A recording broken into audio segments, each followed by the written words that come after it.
The cabin was small, hidden deep within the national park, with a forest pressed so tightly against the windows that I could hear the branches scrape the glass.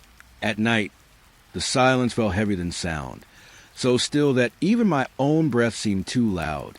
The old lantern I kept on the table flickered softly, its glow barely pushing back the fog that drifted in from the tree lean. I had no signal, no neighbors for miles, and no roads that led anywhere familiar. Just a narrow trail I had hiked in on, now swallowed in mist. The forest seemed alive in a way I couldn't explain. Every creak, every soft rustle carried weight, like something was waiting just beyond sight. That night, when the scratching began at the cabin door, I told myself it was an animal, but then I heard my name, spoken in my own voice. I never should have opened the door. The fog had rolled in thick that evening, the kind that swallows the trees, blurs the path, makes the world feel smaller than it is.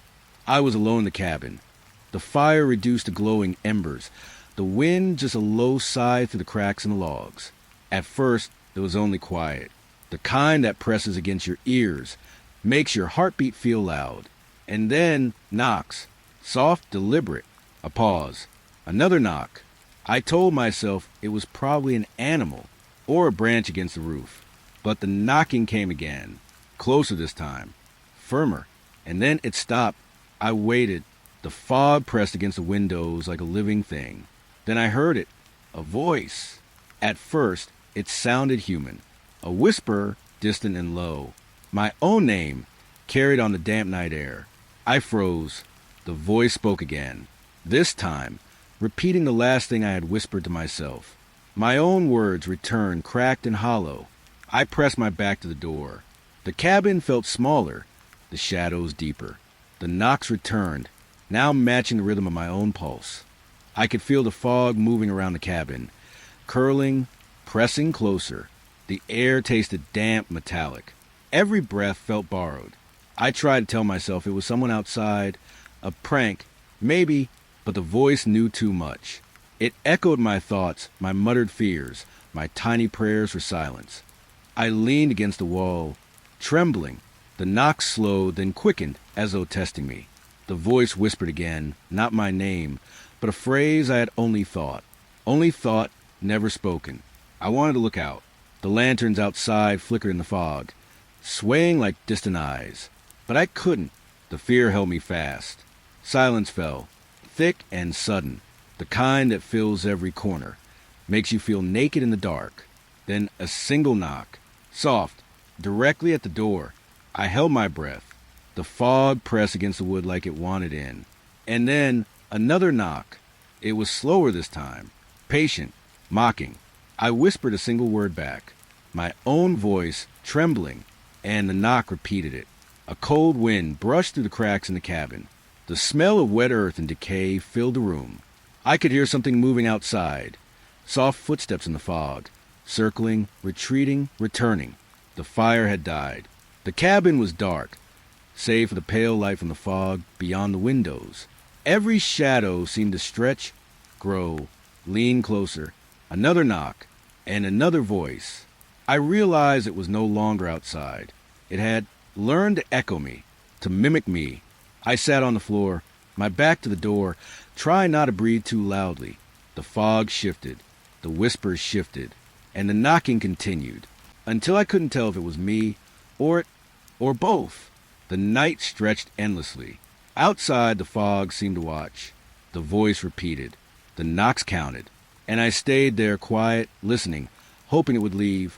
But I knew, in that suspended moment, that the fog was patient, and it always waits. The night had grown colder. A damp chill crawled under my skin, settling in my bones. The fog outside the cabin had thickened, folding the trees into shadows, swallowing the path entirely. I sat near the window, staring out at nothing. The fire had gone low again, flickering weakly. And then I saw it, a lantern, a pale, swaying light far beyond the glass.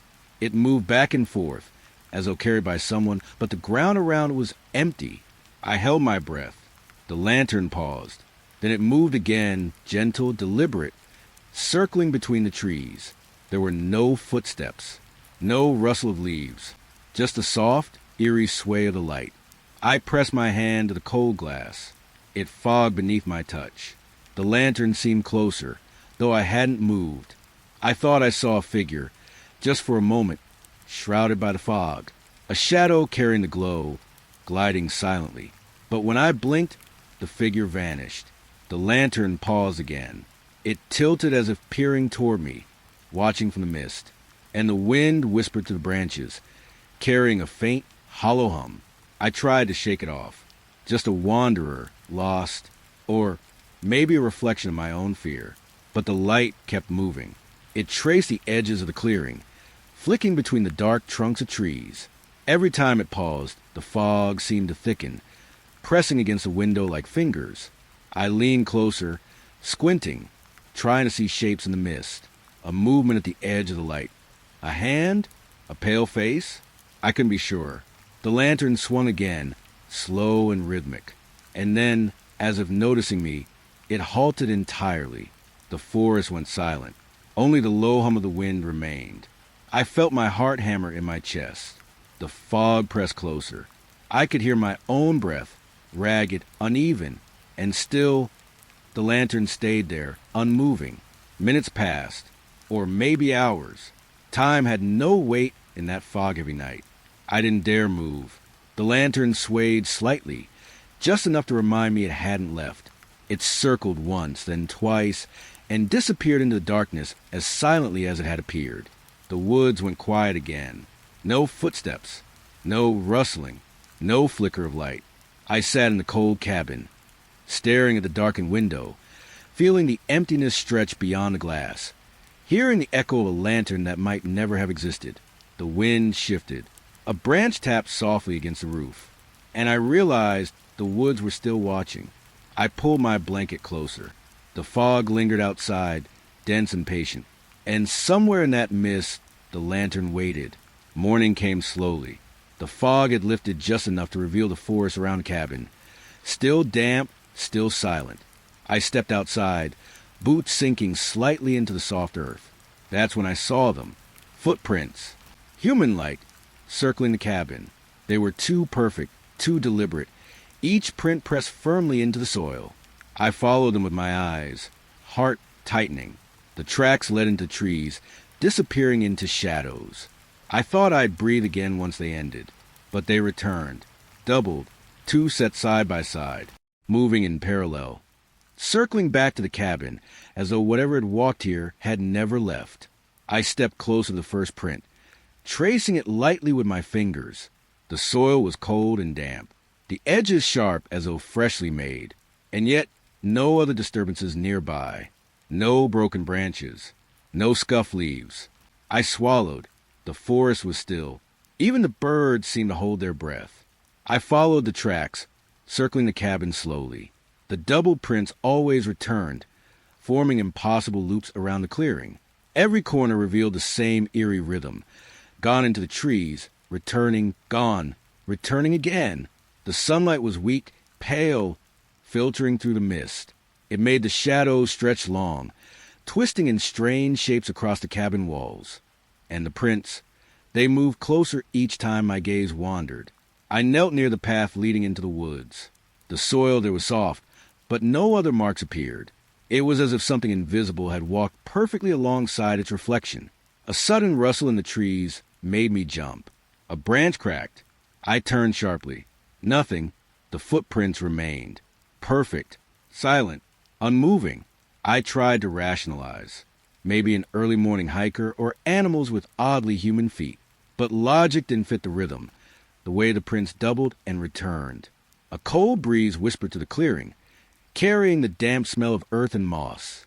I shivered, sensing the forest itself leaning in, watching me. I circled the cabin again, slower this time, trying not to look, trying not to think.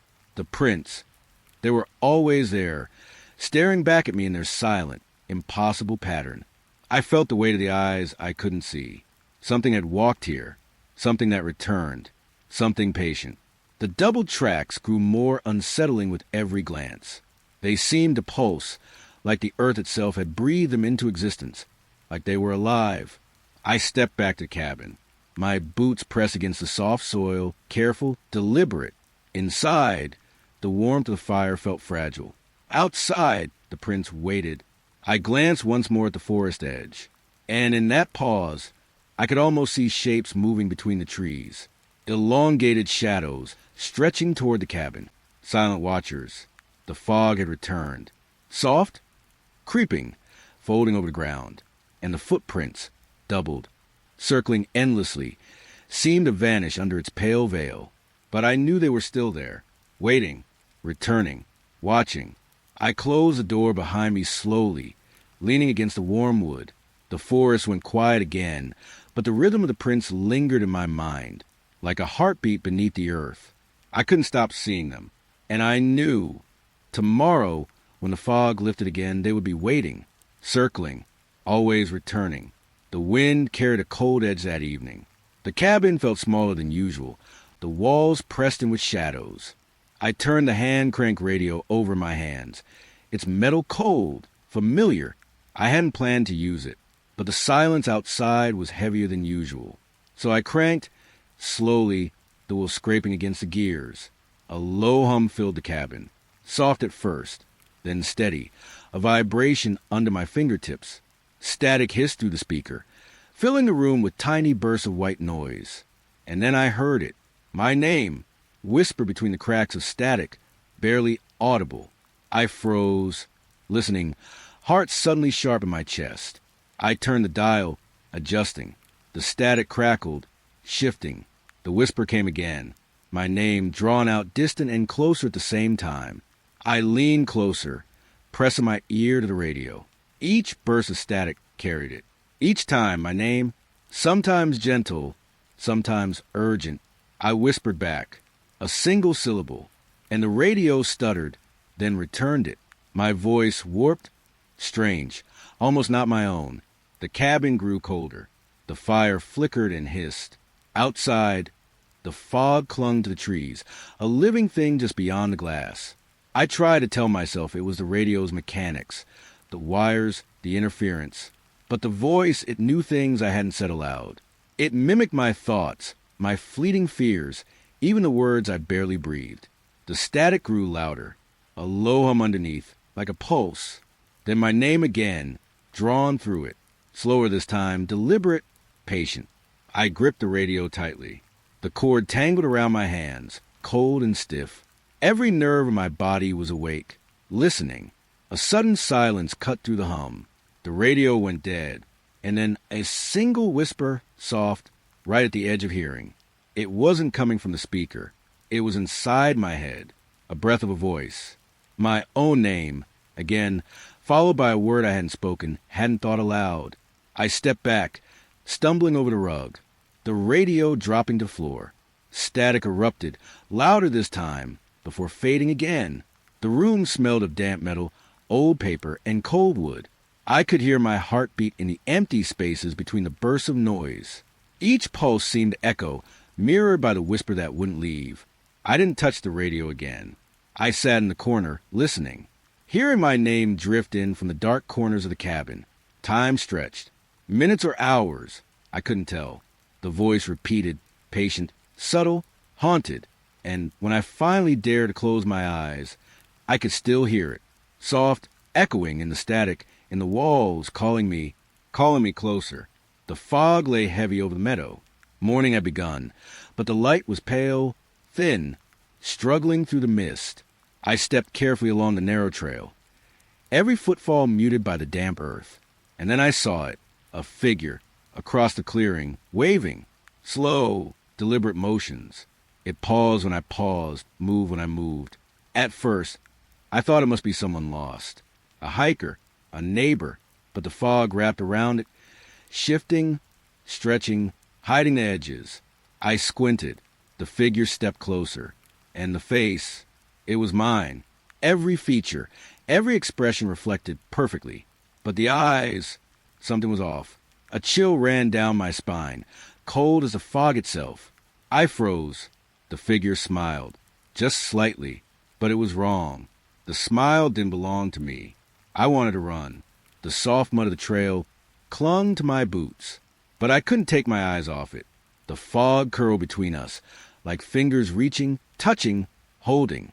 The air smelled damp, of wet grass and something older, fouler. I could hear my own heartbeat in the silence, each thump echoing in the stillness. The figure raised its hand again. A wave, friendly on the surface, but deliberate, controlled. It stepped closer, and my stomach turned. Every movement mirrored me, every pause, every glance. It knew me perfectly. I whispered my own name. It repeated it back, softly, almost teasingly. I realized then this was no person. It wasn't human. The forest around us was quiet. Even the wind seemed to hold its breath. The fog pressed closer, hiding the trees, hiding the path I had walked. I wanted to step back, but the figure mirrored me instantly. No matter where I moved, it matched me. The world felt thin and fragile, as if reality could tear at any moment. I blinked. When I opened my eyes, it was closer, the smile wider, more wrong than before. I ran. Branches whipped at my face, cold mud sucking at my boots. But when I glanced behind me, it was still there, waving, walking, smiling with a face that was mine. The fog swallowed it, then revealed it again. No sound came from the figure, no words, just a presence that chilled me to the bone. I reached the edge of the clearing, gasping, trying to pull the forest behind me like a shield. But even through the trees, I could sense it. The air shifted where it moved. The fog moved with it, breathing in time with me. I stumbled, falling against the damp earth. The forest seemed endless, but I could feel its gaze on me, the mirrored face smiling silently. When I finally reached the cabin, I slammed the door. The warmth hit me like a memory I didn't deserve. And outside in the thinning fog, I swore I saw it. Just a shadow, just a suggestion of my own shape, waiting. The fog didn't lift that day. It lingered, patient, and somewhere in it, my face watched. The trail twisted deeper into the forest than I remembered. Branches clawed at my jacket, the damp earth sucking at my boots. The fog hung thick between the trees, swallowing every landmark I thought I knew. I thought I was lost.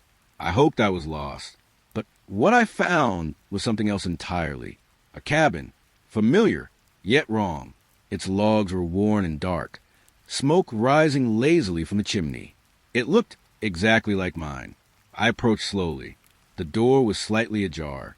I pushed it open. Inside, my things. Everything arranged as it was in my own home. The mugs on the counter, the books on the shelf, the blanket folded neatly on the chair. I could smell the faint scent of my own soap, my own fire lingering in the air. I stepped in. The floor creaked beneath my boots, but nothing else moved. Nothing breathed. The silence pressed against me like wet cloth. I touched the mug on the counter. It was warm, but not mine. The notebook on the table held my handwriting, perfectly formed. Even the pen beside it was uncapped, waiting for someone to write. I whispered my own name. No response.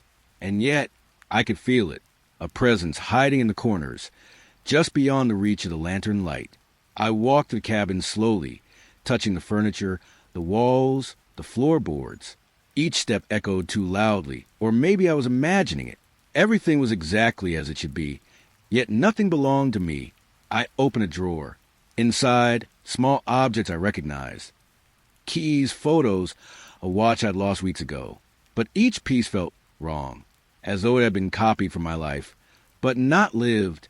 The air smelled of damp wood and old paper, familiar and alien at the same time. I could hear my own heartbeat in the silence, loud and uneven. I leaned against the wall, trying to steady myself. A draft whispered through the cabin. The door swayed gently, though the forest outside was still. I could hear the faintest movement in the corner of the room, a soft rustle, like fabric brushing against air. I turned, and for a moment thought I saw a shadow move just beyond the doorway, but it was gone before I could focus.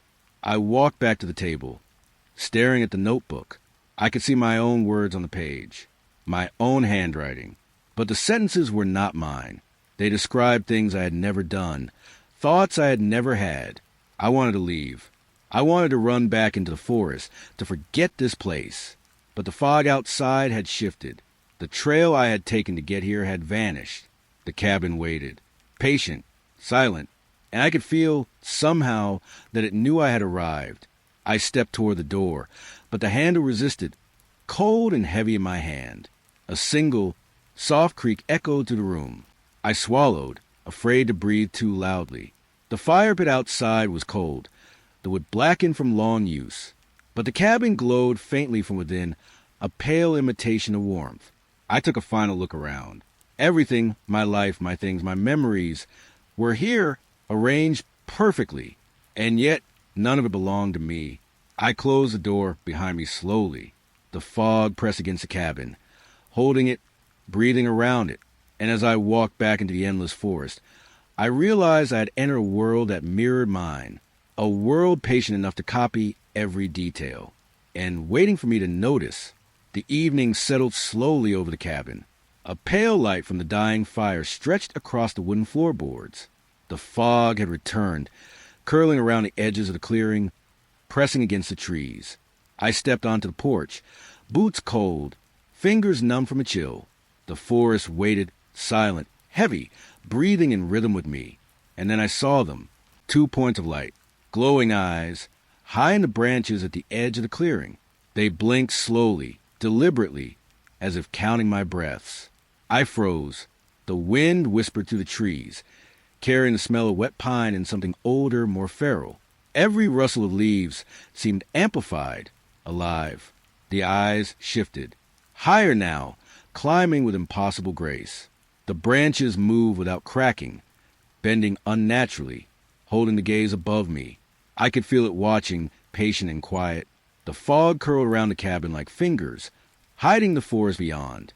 But the eyes remained persistent, unblinking now, piercing through the mist. I leaned on the railing, heart hammering, trying to rationalize. A pair of owls, perhaps, but their movement was wrong. Too fluid, too deliberate. The darkness around them thickened. A low hum seemed to pulse in the air, vibrating against my chest. The eyes climbed higher until they were just dots against the pale sky. And then they vanished. The silence that followed was suffocating. No wind, no rustle, just a memory of being watched. Stretching across the clearing, I stepped back into the cabin. The floor creaked beneath me, too loud in the oppressive quiet. I lit the lantern, its pale glow trembling against the walls. The room felt smaller, shadows longer, as though the eyes had entered with me. I tried to sit, tried to calm my racing thoughts. But the fog pressed against the windows, curling, moving like a living thing. And somewhere deep in the branches, I knew those eyes were still there, watching, waiting. I didn't sleep that night. The cabin walls seemed closer, the shadows heavier. And in the quiet, I imagined the eyes blinking slowly, tracking me, counting my breaths, patient, endless, silent. Night fell like a slow sigh over the cabin. The fog pressed close, curling around the porch, wrapping the trees in a thick, damp veil. The fire had burned low, embers glowing faintly, casting long shadows across the floor. Then I heard it, a tune, soft, delicate, floating through the woods.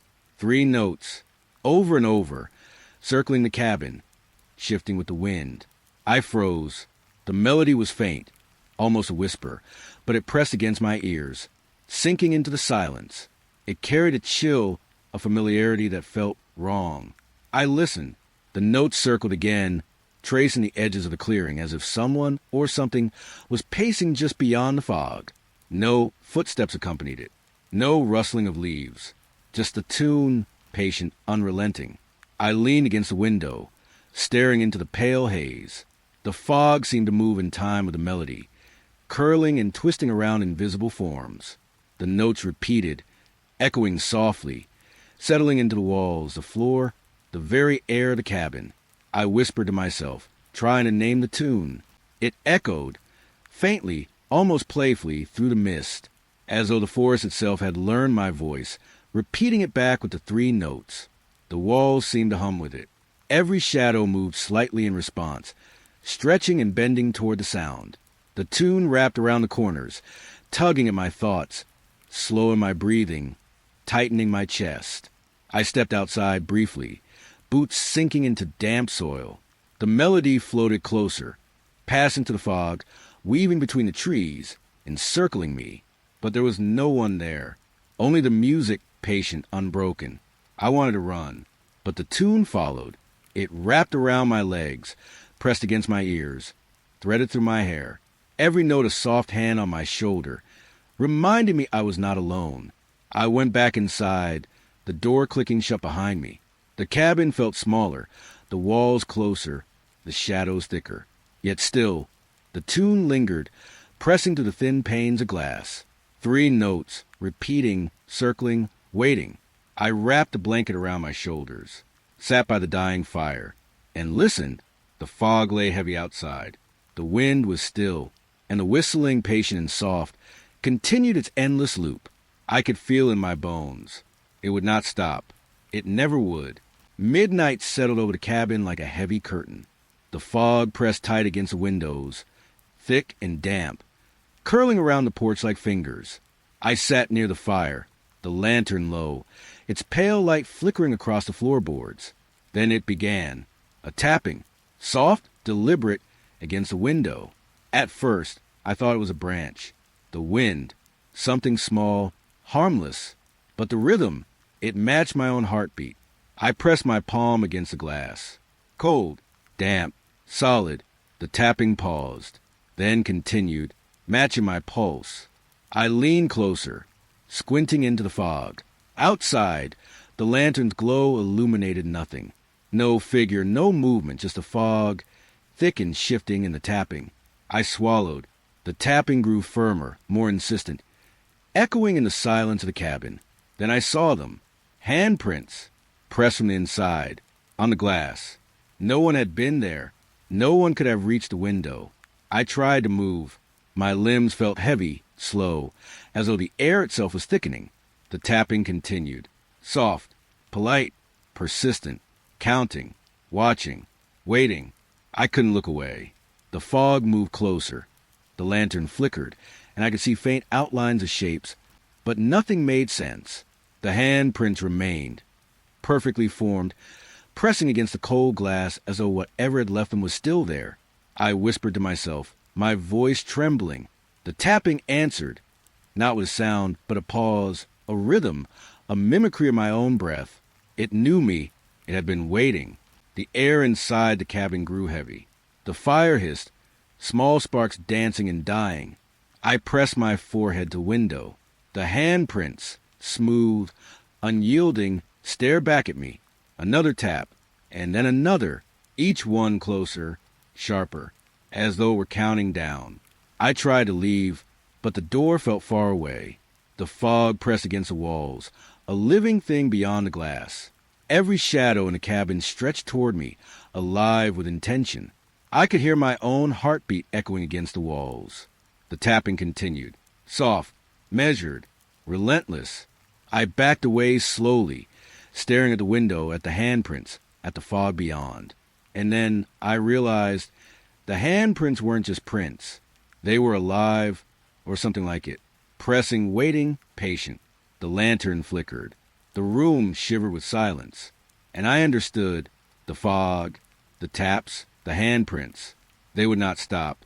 I sat on the floor, pressed against the wall. The tapping continued, a rhythm echoing my own fear. The window glowed faintly in the fog. The handprints pressed endlessly. And outside, I could feel the presence, patient, silent, unmoving. I could not leave. I could not look away. I could only wait. The trail stretched endlessly before me.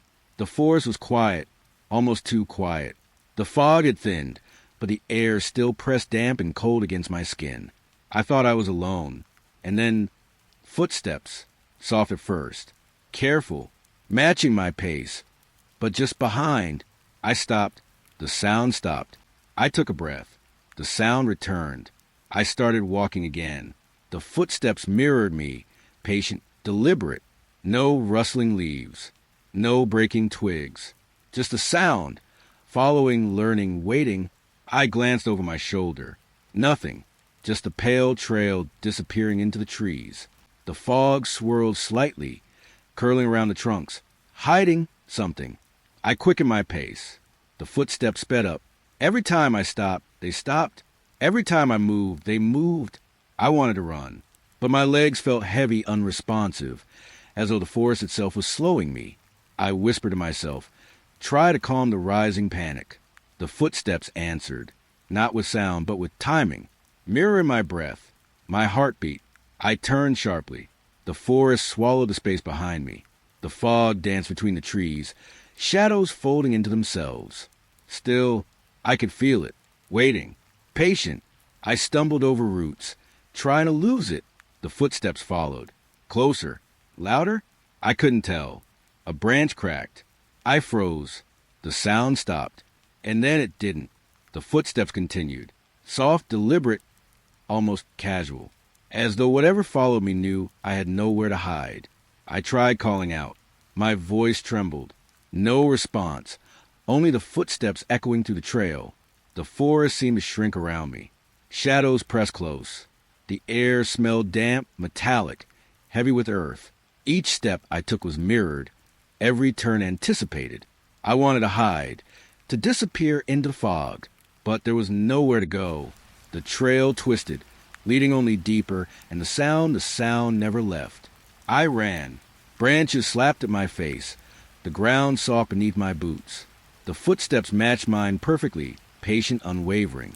Faster, faster, and still they followed. A clearing appeared ahead. I could see faint light from the rising moon, but even there it felt wrong. The shadows moved in ways they shouldn't, bending toward the sound of the footsteps. I stopped again. The sound paused. My breath shook loud in my ears. And then one last step, closer than it should have been. Too close. The forest went silent. No footsteps. No wind. Just the memory of being followed. I backed into a tree, trembling. The fog pressed around me, thick, unyielding, and I realized I wasn't alone. I never had been. The trail stretched endlessly before me. And somewhere behind, patient and relentless, it waited. The forest had grown heavier as evening fell. Branches pressed against each other, leaves whispering in the damp wind. The fog curled around the trunks, thick and slow, swallowing the trail behind me. That's when I saw it. A mirror, leaning against a pine tree, cracked and dull in the fading light. The glass caught what little glow remained, reflecting it back like a faint pulse. I stepped closer. The air smelled of wet bark and cold stone. My breath fogged the surface of the mirror before I even reached it. I stared, and in the reflection, I smiled. But I hadn't. The face staring back at me moved independently, a pale mimic of my own features. It tilted its head, watching, waiting. The corners of its mouth lifted slowly, almost teasingly, in a grin I did not recognize. I reached out, fingers trembling, brushing the glass. The reflection followed, perfectly in sync. Then it smiled wider. The crack in the mirror caught the light oddly, fracturing the face into pieces. Each shard held the same expression, a smile that belonged to me but didn't, and each shard felt alive, watching. I stepped back, heart hammering. The forest around me was silent. Yet I could hear faint whispers carried on the damp wind. The mirror pulsed in the fading light, reflecting not just me, but something older, something patient. I whispered my own name. The reflection tilted its head, mimicking me perfectly. Then it winked, or at least it felt like a wink. I stumbled backward. The forest seemed to close in, the fog thickening. Leaves brushed my arms like fingers. Roots curled underfoot, catching at my boots. The mirror waited, silent, patient, reflecting not what was, but what should not be that I wanted to turn away, to leave the trail, the woods, the mirror behind. But something in its gaze rooted me, freezing my feet to the soft earth that I breathed slowly. In and out, the reflection did the same. Even the cracks seemed to shift, stretching with subtle intent. The mirror pulsed one last time, catching the last light of day. Then the shadows deepened, and when I blinked, it was just a cracked mirror again, but I could still feel it. Smiling, waiting, patient in the quiet forest that I left without looking back. And even as the trail faded behind me, I knew the reflection would follow, quiet, eternal, smiling in the dark. The ridge overlooked the valley like a silent witness. The forest stretched below, tangled and dark, fog curling between the trunks. And there it was, my cabin, glowing warmly in the distance, a soft, inviting light that made the mist shimmer.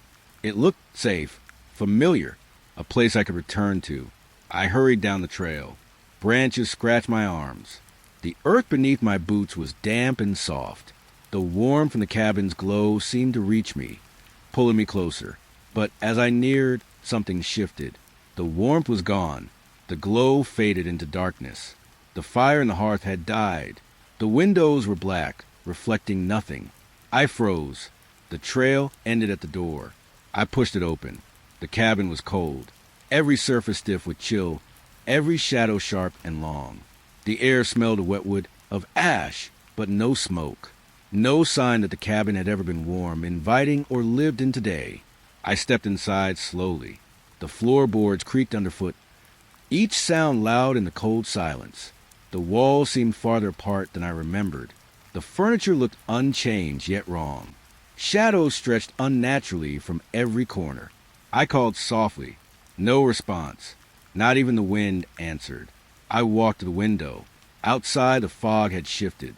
The ridge I had descended from seemed farther now, and the faint glow I had seen from above, gone entirely. I lit the lantern. Its light trembled across the walls, brushing the corners of the room. Everything appeared as it should.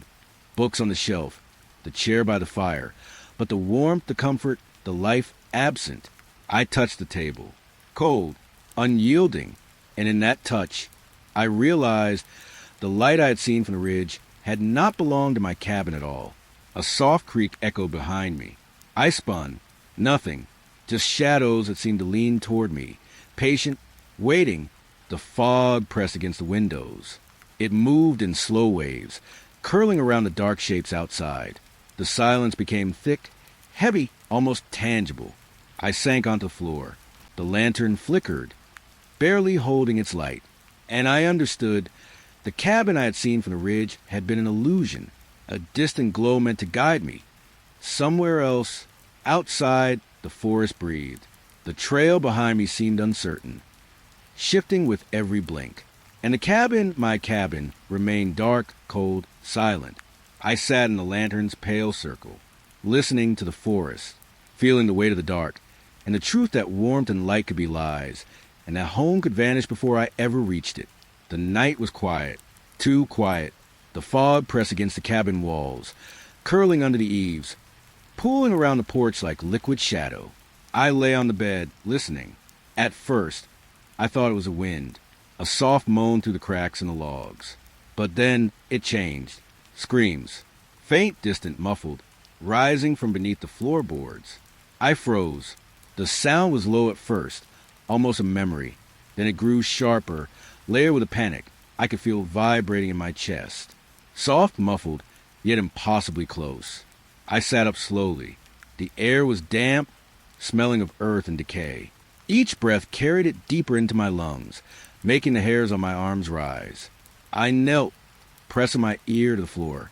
The screams pulsed like a heartbeat, uneven, echoing through the joists. They were desperate, pleading, but there was no trace of a source. I ran my fingers over the boards. Smooth, solid, nothing moved beneath my touch. The sound continued, haunting, impossible, rising and falling like it had its own rhythm. I tried to rationalize.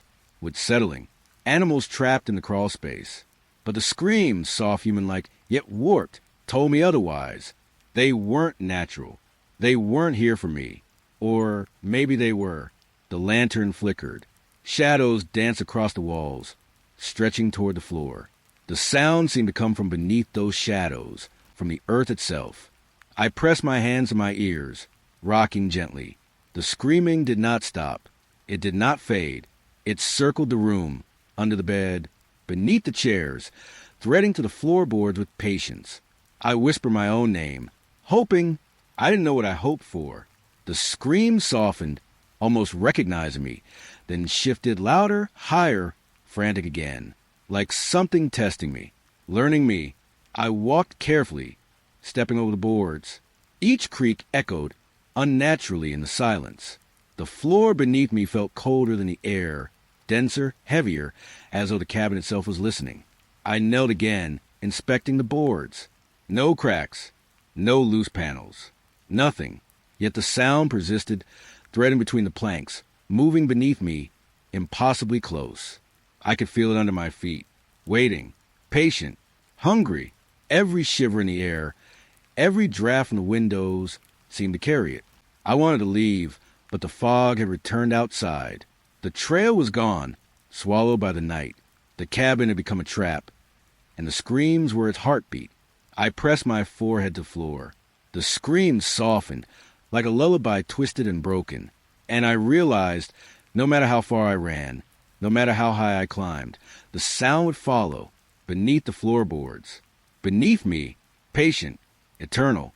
I wrapped the blanket tighter around my shoulders, sat on the bed, listening, and waited. The fog pressed closer. The walls whispered, and the screams, they pulsed through the wood, through the earth, through me. I woke to find the trail different.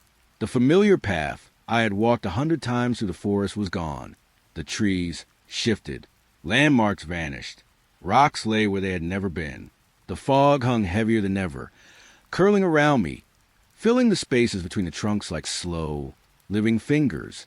I tried to orient myself. The trail should have been straight, familiar, but it twisted, looping, folding back on itself in impossible ways. I walked slowly. Each step met soft earth, unyielding yet unfamiliar. Branches whispered above me, swaying in a wind I could not feel. The forest felt alive, patient, watching. I called out softly. My own voice sounded strange, distant, as if carried away before it could touch the trees. No answer came, only the quiet hum of the fog, thick and pressing. The rocks along the trail seemed wrong, smooth where they should have been rough, dark where light should have struck. Every step I took was mirrored by the forest itself, shifting underfoot. I paused. The trees around me leaned slightly, unnatural, bending toward the path I had taken. And when I looked back, the trail I had just walked seemed gone, replaced with something alien, twisting toward the unknown. The air smelled damp, metallic, heavy with moss. Every breath I drew felt borrowed, filtered through the fog. I could feel it pressing close, not from behind, not ahead, but all around me. I tried to follow a landmark, a crooked pine I knew well. It moved as I approached. Its branches twisted in a way they hadn't before. I blinked. The tree was farther away. Panic rose quietly, like a whisper under my ribs. The forest had become fluid, untrustworthy, a landscape of shifting shadows and fog. I felt my boots sink into soil that seemed to reshape beneath me. The trail doubled back in impossible loops, like it was alive. Every familiar bend betrayed me. Every step brought me deeper into something that resembled the forest, but wasn't. I wanted to run, but the ground pulled against me, slow and subtle. Every tree, every stone seemed to lean inward, enclosing me, folding the path upon itself. The fog thickened. I could barely see my own hands before my face. And somewhere in the twisting, moving forest, I knew I was no longer walking a trail. I was walking through a maze that had remembered me. I stopped, breathing shallowly, listening. The only sound was a faint shift of fog and the soft scrape of leaves. The forest waited, patient, silent, unending. I took a step forward, and the trail moved again. The forest was quiet, the fog thinning slightly with the first hint of evening light. A chill clung to the air, damp and patient. I moved carefully along the trail, each step soft against the wet earth. Then I saw it, a fire glowing on a nearby hill. Small, contained, yet impossible in its brightness. Figures sat around it, their shapes blurred by the fog, swaying gently in rhythm. A chant carried through the trees. Low, soft, almost hypnotic, it threaded through the air, brushing against my ears, wrapping around my chest. I couldn't make out the words, yet they felt familiar, like memories I didn't remember. I took a step closer. The firelight danced across the fog, illuminating shapes that weren't quite human. They shifted as I blinked. When I blinked again, they were gone. The flames licked the hilltop, pale and trembling. then vanished with a subtle puff of smoke. The chanting stopped. The fog moved like water between the trees, and I realized I had not moved forward, yet the fire had disappeared. I strained my eyes, searching the hill. Nothing, just the fog, curling and shifting, hiding the slope as though it had never existed. A faint smell of smoke lingered, sweet and sharp, hanging in the damp air. My boots pressed against soft moss, wet leaves crunching lightly with each careful step. I tried to rationalize it. A reflection, a trick of the light. Yet my skin prickled, my chest tightened. Something had been there, something patient and watching. I whispered into the mist, my words soft and unsure. No answer came, only the echo of my own voice, stretched and warped. The forest seemed to pulse, carrying a rhythm that matched my heartbeat. I moved slowly back onto the trail. The trees pressed closer, fog curling like fingers around my ankles. And though the hill was empty now, the memory of the fire burned in my mind. Figures, chanting, shadows that melted into mist as if they had never been. I could feel it watching. The forest itself, patient, waiting. The fire might have gone, but its glow lingered, imprinted in the fog, in the shadows, in the rhythm of the forest around me. I walked on, boots soft against the earth, listening to the silence. The fire in the distance had vanished, but I knew it would return, somewhere beyond the trees, patient, quiet, and impossibly real. The clearing ahead was pale in the fog, soft light leaking through the trees like thin water. The air smelled damp, of moss and cold earth. I stepped carefully, boots sinking slightly into the soft soil, every sound magnified in the silence. And then I saw it, a deer. At first, it seemed ordinary, pale fur, delicate legs, cautious eyes. But the way it moved, something was wrong. Its limbs bent at impossible angles, joints twisting like the forest had reshaped them. Every step was hesitant and wrong, a motion that should have been graceful, but was not. Its eyes were too human, dark and unblinking, watching me with a patience that made my skin crawl. I froze. The fog shifted around the clearing, curling close, thickening as though to hide the forest itself. The deer tilted its head, studying me, sniffing the air, but it didn't run. It didn't flee. I whispered to myself, hoping for a sound to break the tension. The animal didn't flinch. Its gaze followed me as I took a step backward. Every movement mirrored my own hesitation, deliberate and mocking. The air smelled colder now, carrying a faint metallic tang, wet and iron-like. I could hear my heartbeat thumping, the rhythm loud in my ears. Leaves rustled softly, though the wind was still. I tried to move sideways, circling the clearing. The deer shifted with me, keeping the same distance, always turning to watch. It blinked slowly, deliberately, and with each blink, the human-like darkness in its eyes seemed to deepen, pulling me into the forest itself. The fog pressed closer. I could hear faint footsteps that weren't mine, soft, careful, echoing the motion of the animal. I wanted to run, but my boots felt heavy, rooted to the damp soil. The deer took a step forward, a small, careful motion.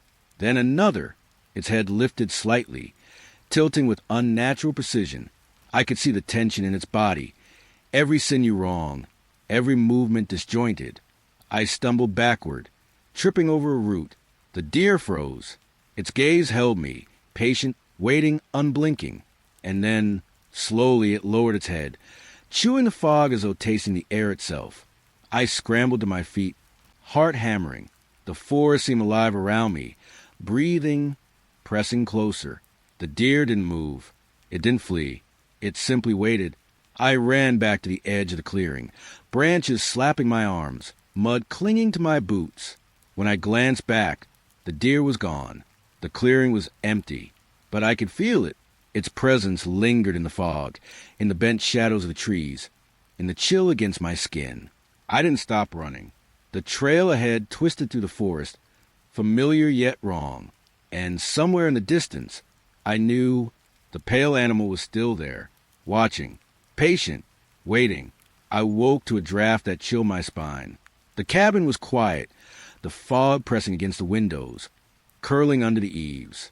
And then I saw it, the front door, wide open.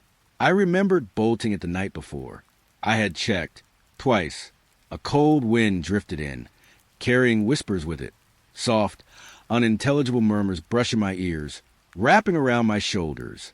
The smell of damp earth and something faintly metallic drifted inside with the draft. I stepped closer, boots heavy on the floorboards. The door swayed gently, though there was no wind outside strong enough to move it. The shadows in the cabin seemed longer, leaning toward the entrance. I whispered my own name. Nothing answered, only the soft echo of my voice, bouncing back with a hollow tone. I hesitated at the threshold. The fog outside clung to the porch, thick and patient. It obscured the forest beyond, hiding the familiar trail. I could feel something lingering there, just beyond my vision. I reached for the door. The wood was cold, slick with moisture from fog. I pulled it closed. It swung gently, but the whispers remained, soft, persistent, curling in the corners of the room. I stepped inside, every muscle tense. The floorboards creaked beneath my weight. The shadows seemed to breathe along with me, pressing closer. I glanced around the cabin. Everything seemed normal.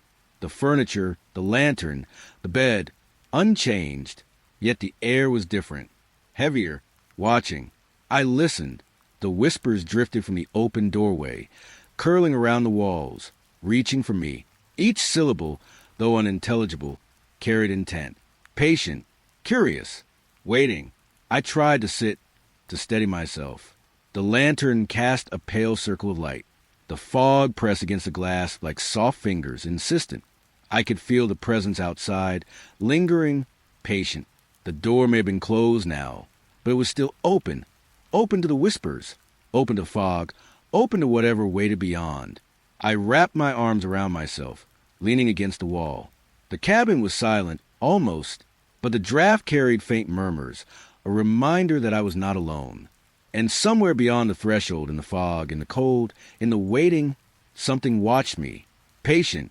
The mountain lake lay still, pale and wide beneath the fog sky. Mist curled across the water, hiding the far shore, pressing close to my boots at the edge. The air smelled of cold water, damp pine, and something faintly sweet, almost singing. And then I heard it, a voice, soft, delicate, coming from beneath the surface. It carried across the lake like a lullaby, echoing faintly through the trees, brushing my ears with each note. I knelt at the water's edge, the chill seeping through my coat, dampening my hands. The ripples spread slowly, widening in circles, carrying the tune further into the fog. It was beautiful, haunting, wrong. I leaned closer, eyes tracing the reflection. The lake mirrored the sky, the trees, myself. And yet, within the pale shimmer of the water, faces appeared. Faint, distorted, layered beneath the surface. Eyes that shouldn't be there. Mouths that whispered without sound. The singing continued. Each note trembled across the water, brushing my ears, brushing my skin, tugging at my thoughts. I tried to move, but the reflection held me, holding me in place. The faces rippled, shifting with the water's motion. Each blink of the lake revealed something new, some familiar, some impossible, and all of them watched. Silent, patient, I whispered, hoping the voice would answer. It did, faintly, echoing under the water, curling around my name. Soft, seductive, impossible to resist. I stumbled backward. The air smelled of wet stone, moss, and something deeper, something cold and alive beneath the surface. The water rippled unnaturally, following my movements, carrying a faint echo of faces and song. I turned away, shivering. The fog pressed closer, curling around my boots and legs. The melody lingered, faint and impossible, winding through the trees, into the forest, into my mind. I didn't dare look back. But even as I walked, I could feel it. The eyes beneath the reflection, following, patient, waiting. And the singing, never leaving. The lake lay still once more. The fog thickened. And somewhere beneath the surface, I knew the voices waited, always beneath the water, always singing. The trail stretched endlessly before me. Sunlight filtered weakly through the canopy, pale and trembling. I had walked for hours, or maybe minutes. I couldn't tell. The forest twisted around me, familiar yet impossibly different. And then I saw it, my cabin, Through the thinning fog, its shape emerged between the trees. I hadn't turned around. I knew I hadn't. Yet there it was, waiting, silent, warm. I approached slowly. The earth beneath my boots was soft, damp, familiar. The air smelled of wet pine and smoke, the memory of home pressing against my chest. I reached the porch. The boards creaked underfoot, louder than they should have. The cabin stood as it always had, everything in place.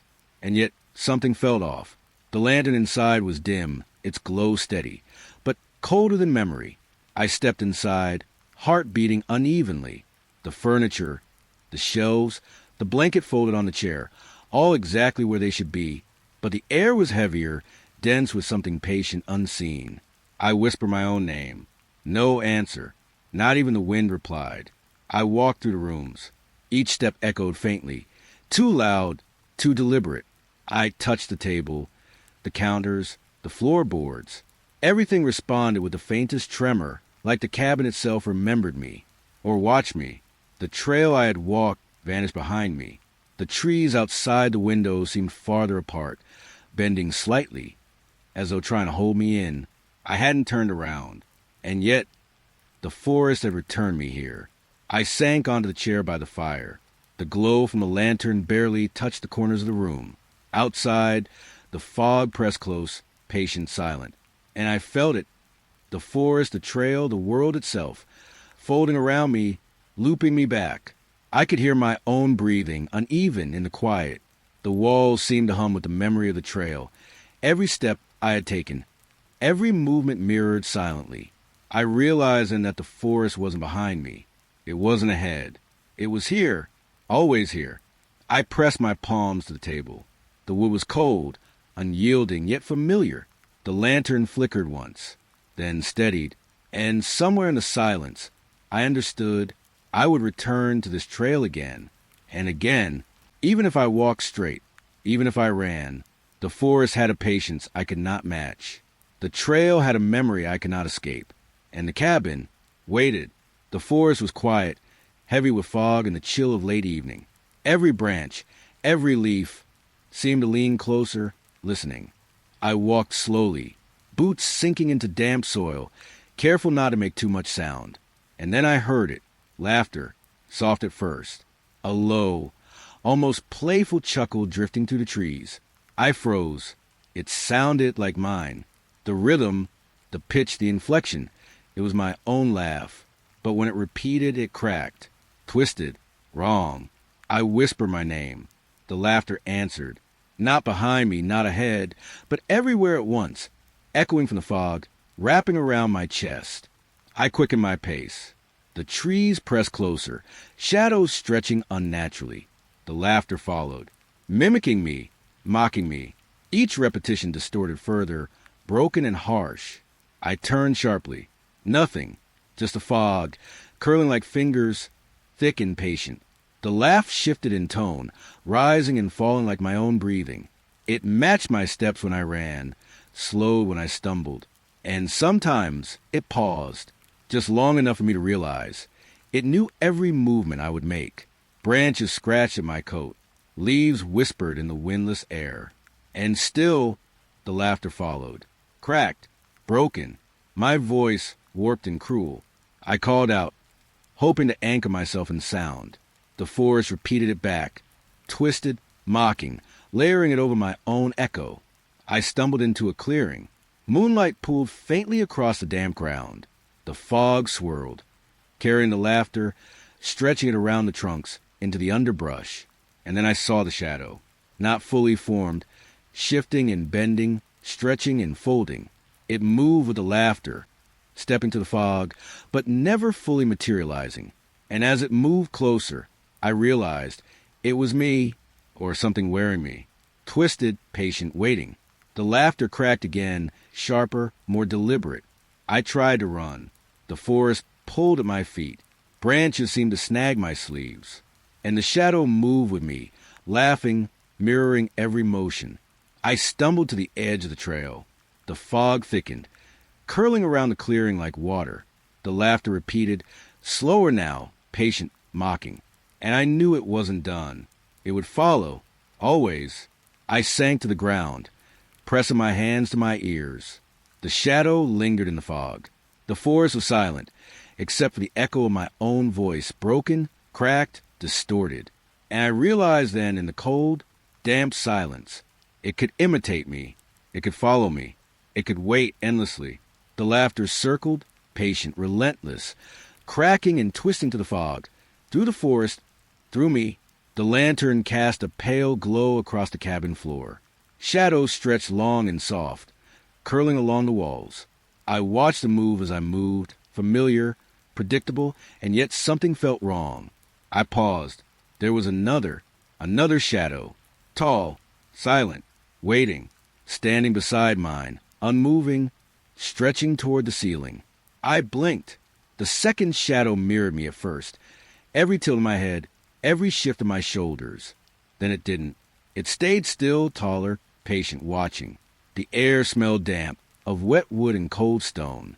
My fingers brushed the edge of the lantern. Its light trembled and the shadows danced, twisting in ways that made the floor seem uneven, alive. I whispered my own name. The smaller shadow, mine, quivered softly. The taller one, nothing. It remained rigid, a silent presence I couldn't ignore. I stepped closer. The shadow did not move, though I could feel it leaning closer, pressing into the corner of my vision. Every breath I took echoed against the walls, sharp and loud in the stillness. I turned slowly, trying to see where it began, where it ended, but the light bent strangely, refracted around the edges of the room. The second shadow had no source, no body, no form, just presence. I backed away, heart pounding softly. The lantern light flickered again, revealing the familiar objects of the room, normal, ordinary, and yet the shadow remained patient, still. I sank to the floor, careful not to look directly at it. The cold seeped in through the boards, pressing into my bones. The first shadow, the one I had always carried, folded with me, smaller now, hesitant. The second shadow did not bend. It waited. I whispered, softer this time. It did not answer. It did not move. It simply existed. The lantern flickered again. The room seemed to shrink. The walls leaned closer. And I realized then, the second shadow had always been here, waiting for me, watching, silent, patient, unmoving. I stayed on the floor. The shadows stretched, long and quiet, and the taller one never left. I woke to the forest feeling different. The air was heavier, damp and still, pressing against my skin like a warning. Fog curled to the trunks, curling around the undergrowth, thick and patient. And then I saw them, symbols, carved into the bark of the nearest trees, sharp, precise, dark against the pale wood. I had walked this trail countless times. Never before had I seen markings like these. I stepped closer. The smell of fresh cuts lingered, bark, sap, and something faintly metallic, coppery in the fog. Each symbol was unfamiliar, intricate, twisting in ways that made my head ache. I touched one lightly. It was smooth, deliberate, permanent, and it felt alive, almost pulsing under my fingers. I looked around. The markings spread closer, appearing overnight, inching toward the cabin with impossible speed. Each tree I passed had them, new, dark, silent, and the forest seemed to lean toward them, patient, watching. I whispered, almost to myself.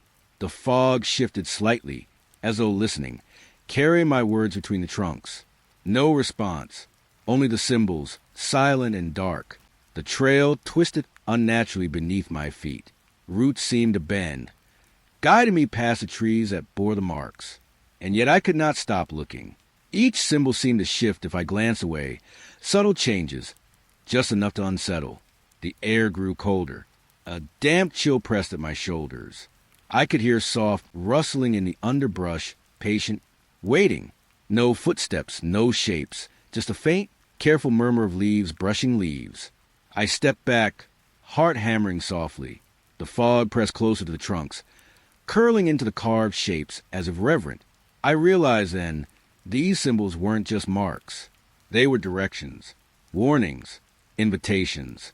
And every night, they moved closer, toward the cabin, toward me, patient, silent, unyielding.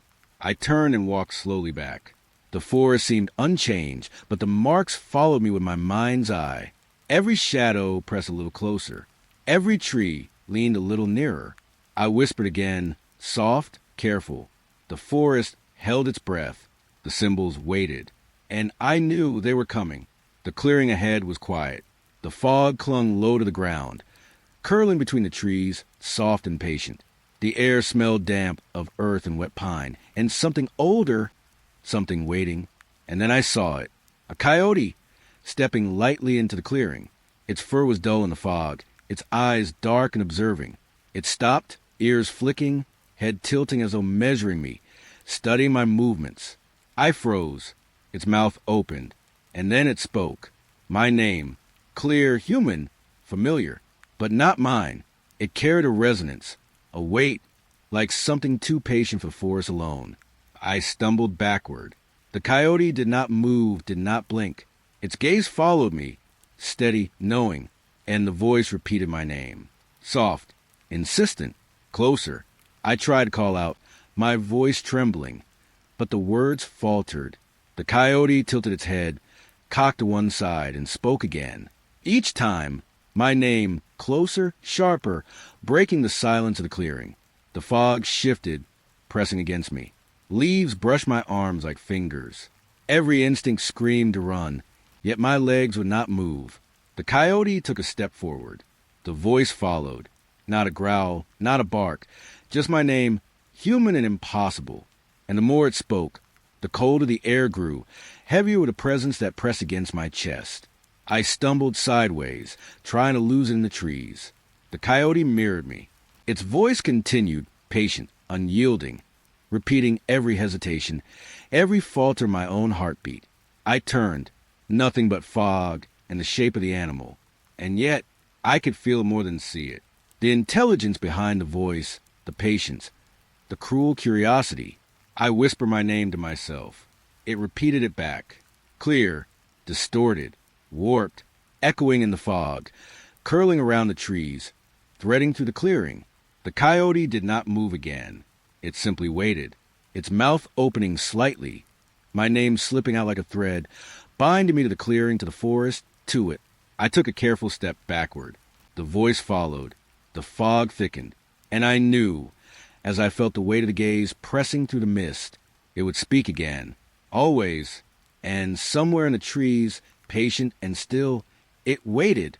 I ran through the forest, boots sinking into damp earth, branches slapping against my arms. The fog curled low, pressing close, filling the spaces between the trunks. My chest heaved with every breath, and then I reached the cabin. I pounded on the door, hard, desperate. A sound meant to anchor me to something real, but what answered was worse. From inside, a knock, soft at first, measured, matching my rhythm exactly. I froze. The door shook beneath my hands. The knock continued. Every beat mirrored mine. Every pause mirrored mine. And the air thickened, heavy with intent. I stepped back, heart hammering softly. The fog outside pressed closer, swirling around the porch. I could feel the weight of the cabin, patient and deliberate, pressing against me. I pounded again. The knocking responded, faster this time, urgent, echoing through the thin walls. I screamed. The knocking answered in perfect rhythm, repeating, mocking, patient. The lantern inside flickered. Shadows twisted along the floorboards, bending unnaturally. I tried the door handle. Locked, not by me, not by anything I could touch. The knocking slowed, pausing, measuring, then began again. Harder, heavier, each beat pressing into my chest, my head, my bones. I stumbled backward. Branches scraped my arms as I fell to the porch. The fog wrapped around me, soft and suffocating. The knocking followed, insistent, patient, impossibly deliberate. I whispered my own name. The knocking echoed it back, distorted, breaking into pieces, counting, repeating. I pressed my hands to my ears. It did not stop. It would not stop. The cabin waited. The door waited. Inside, something measured my fear, mirrored my desperation, answered every desperate movement with sound. I sank to the cold boards of the porch. The knocking continued, endless, echoing into the fog, into the trees, into me. And I realized then it was not the door I had knocked on. It was something inside, something patient, something that could answer. And it would. Always. The oil in the lantern is almost gone, not a small, greedy flame, fighting the deep dark of these woods. IT throws long, trembling shadows across the log walls, shadows that move when nothing else does. My hand is the only thing that moves, the scratch of this pen against the last page of my journal. It's the only real sound I've left. Outside, the footsteps are a constant fact that a slow, patient circle around the cabin, crunching on the frozen pine needles point one footfall, then another, never speeding up, never slowing down. They have been there for hours or maybe for days. Time has started to pool. The cold in here is a physical presence. IT settles in my lungs. IT makes the air feel thin. I can see my own breath. Each puff a small, pale ghost in the lamplight. IT hangs for a moment. Then it's gone. I write another sentence. And from the corner of the room, a whisper echoes the words that MY words, but in a voice that is thin and dry and not my own. It's like the rustle of dead leaves. IT speaks a half second after my pen moves at a perfect, hollow copy. I've stopped looking toward the sound. The first time, I saw nothing, just the empty space between the rocking chair and the wood stove. The second time, there's only a deeper shadow to a stain in the air. Now, I just keep my eyes on the page and on the words I am pouring out of myself. This is all that is left of me. The footsteps outside pause. Right beneath the window, I can feel the pressure there. They're waiting. The lamplight seems to shrink back, pulling its warmth closer to the glass. The circle of light on this table grows smaller, dimmer. I keep writing that I write about the first night I came here, the silence of the trees, the clean smell of pine and earth. That I write about the way the moon looked through the front window, not a silver coin in a black velvet sky. IT feels like a story about someone else, not a person I used to know, that a person who believed in silence. The whisper from the corner repeats it all back to me, MY memories, MY words. Its voice is closer now. Just over my shoulder, I can feel a faint, cold breath on my neck, smelling of damp soil and old paper.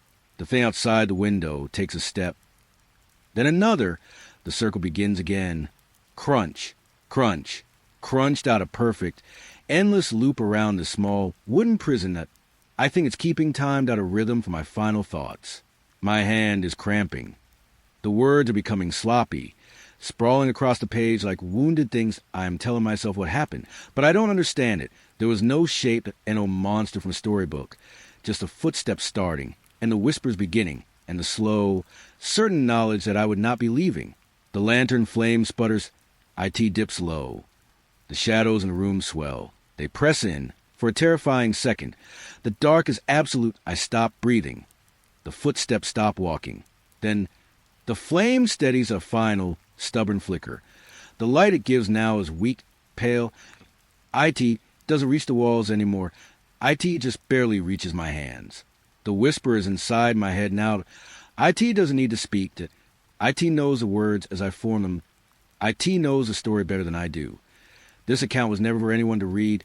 IT was just a way to mark the time. TO prove I was still here. TO prove I was still me. But I'm not sure I am anymore. The person writing this feels thin, worn out like a page held up to a light. The footsteps have stopped again. This time, they are at the door. I can see the brass knob in the gloom. IT remains still. IT does not turn. They don't need to come in. They were always already here. I have reached the bottom of the page. The last of the ink. The last of the oil. The whisper in my mind is just a soft, static HU. IT is waiting for me to finish. So I will. This is my final account. The story of my last night in the cabin, of the story that will never be read, the voice that will never be heard. I set the pen down. The lantern flame gives one last, gentle sigh and goes out. The footsteps are gone. The whispers are silent. There's only the dark and the circle and me.